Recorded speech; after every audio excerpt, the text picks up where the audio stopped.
Hi friends, I want to tell about Japanese multiplication tricks. అందరికీ తెలిసే ఉంటుంది, but still I want to tell. ఎవరికైనా తెలియని వాళ్ళు ఉంటే తెలుసుకుంటారని మా ఛానల్ ద్వారా.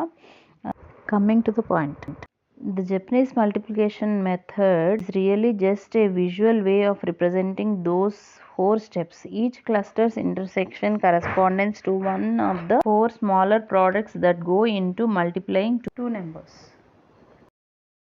అంటే 13 × 21 ఎగ్జాంపుల్ తీసుకుంటే 13లో 1 ఒక సైడు 3 ఒక సైడు డయాగ్నల్గా గ్యాప్ ఇచ్చి 3 లైన్స్ గీసుకోవాలి.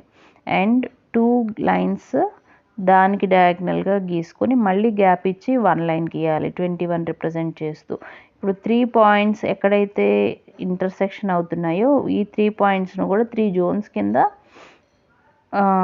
తీసుకొని కౌంట్ చేసుకోవాలి. 1 2 3 ఇది ఒక జోన్ అన్నమాట. నెక్స్ట్ మళ్ళీ సెంటర్లో ఉన్నది ఒకటి, ఇది సెకండ్ జోను, ఇది third zone.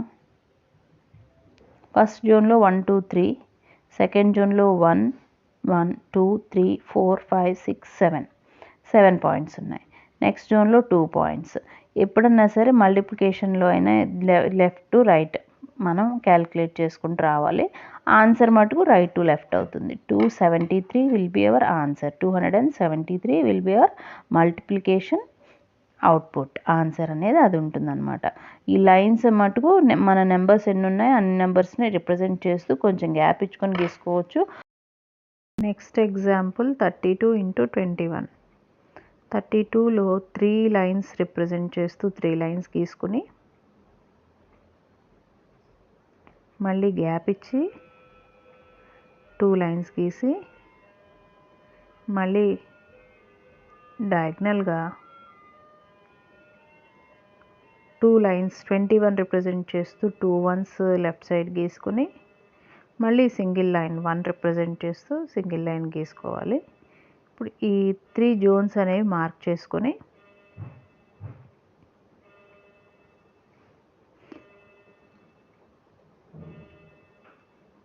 One by one